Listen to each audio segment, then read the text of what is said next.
মুর্শিদাবাদবাসীর জন্য সংসদে আবু তাহের খান কি বলল শোনাবো বিস্তারিত। माननीय सदस्य श्री अबू ताहिर खान जी।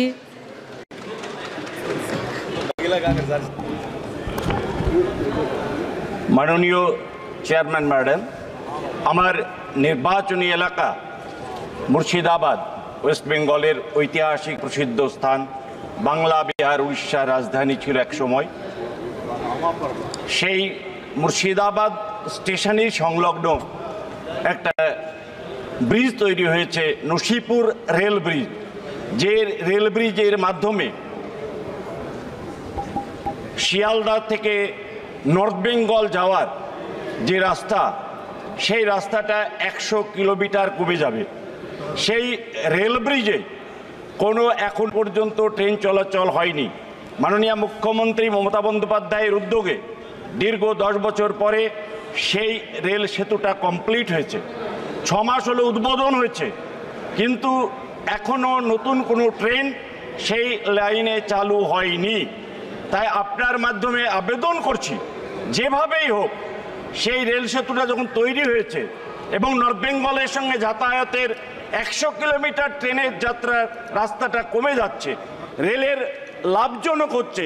সুতরাং নর্থ বেঙ্গলের মানুষের সুবিধার্থে এই রেল সেতুটা যখন তৈরি হয়েছে তখন রেল চালু করা হোক। এবং পাশাপাশি মুর্শিদাবাদ যে ঐতিহাসিক স্টেশন, যেটা বাংলা, বিহার, উড়িষ্যার রাজধানী ছিল এক সময়, সেই স্টেশনটি আধুনিকীকরণ করা হোক।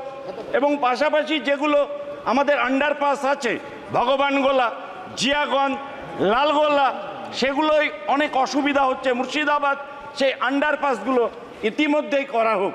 পাশাপাশি আমার নির্বাচনী এলাকা নদিয়ার করিমপুর প্রসিদ্ধ স্থান, সেই একটা রেল লাইন কৃষ্ণনগর থেকে করিমপুর এবং জলঙ্গি ডোমকল, এই সাব ডিভিশনের দুটো সাব ডিভিশন, তেহট্ট পাশাপাশি ডোমকল, দুটো সাব ডিভিশনের মানুষ এই নতুন রেল সেতু, নতুন রেল লাইনটা হলে উপকৃত হবে। একসময় মাননীয় মুখ্যমন্ত্রী মমতা বন্দ্যোপাধ্যায় যখন ছিলেন রেলমন্ত্রী, তখন এটা স্যাংশন হয়েছিল। সেই কাজ এখনো কোনো গতি নেই।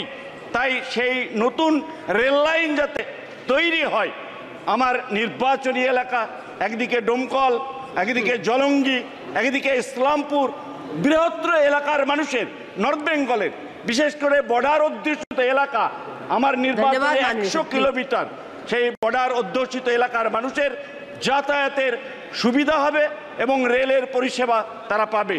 সেই জন্য আপনার মাধ্যমে আবেদন করছি এই কাজটা ত্বরান্বিত করা হোক।